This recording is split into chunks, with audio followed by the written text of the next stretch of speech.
I'm going to show you a recipe, and it starts with all these ingredients here to make up what is a savory Chinese donut, which is called yao jia gui, and it's wrapped in a cheng fan, a Chinese steamed pancake. You combine the two together, and it's called Zhaliang, one of the best Hong Kong breakfasts I think you can have. This is my cheng fan and savory donut. We start with some plain flour. Baking powder. I want these donuts to really puff up. A little bit of salt, some butter. That's nicely softened in the warm heat of Hong Kong. An egg, just crack that in. Right, when I'm making my doughs, I quite like to put sort of half the amount of measured water in first, just to kind of bring the dough together. Then you gradually add the rest. And I'm going for like a tacky, you know, slightly Play-Doh-y texture on this dough.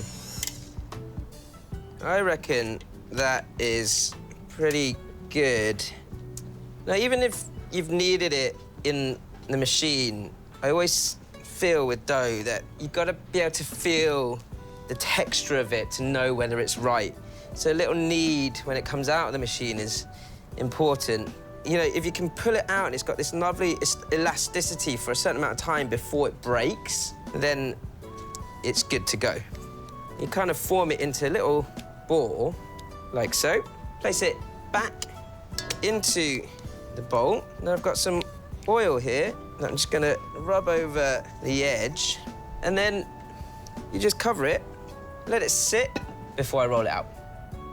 So after 15 minutes, your dough should be nice and relaxed. I want these donuts to be really crispy on the outside, but with a bit of a bite. But most importantly, they need to puff up well. And to do that, I'm gonna roll this out and then let it relax even more. I don't want this too thin, 3-4 millimeters, and then just bring it onto this tray. My dough is ready to go in the fridge. Cover it, bit of cling film, overnight, and it just needs to really relax, like you're on the beaches of Hong Kong. Of course, I don't have that much time, so here's one I made earlier.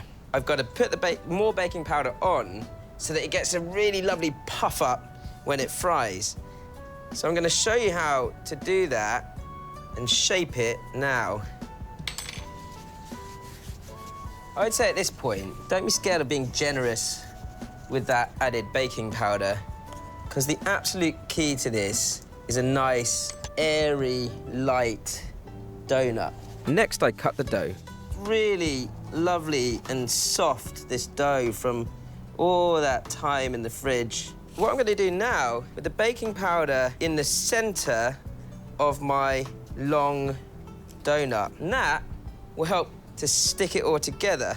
Okay, this is the fun part, but you've got to go careful. I'd say don't fry any more than one at a time. You give it a little pull, and then just lay it into the wok. And it's going to start to float at the top in a second and puff up. That's lovely, see there? It's opening up now. So what you want for these donuts is for the baking powder that's inside the two pieces of dough to, like, push out the dough and open up. And that's what makes these nice and fluffy and airy inside. They cook really quickly, but it's really important that this oil is on a high heat.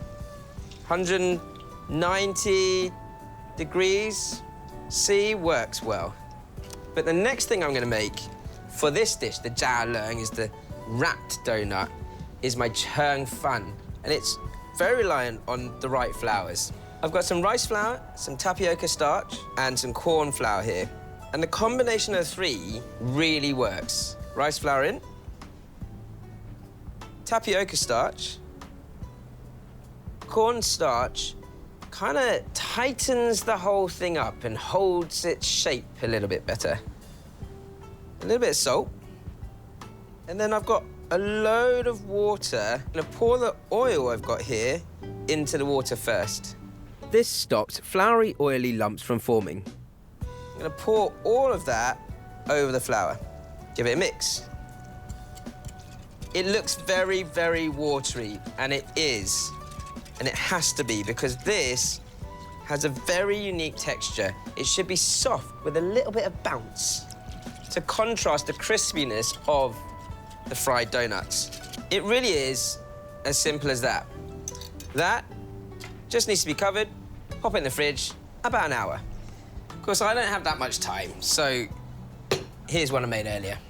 You can make chang fun with a wok and a bamboo steam basket, or just any sort of steamer in exactly the same way. But we're here in Hong Kong, so we've got to use the traditional stuff, right? And the skill to this is being able to spread your batter nice and evenly across that greaseproof. Take a ladle of this batter,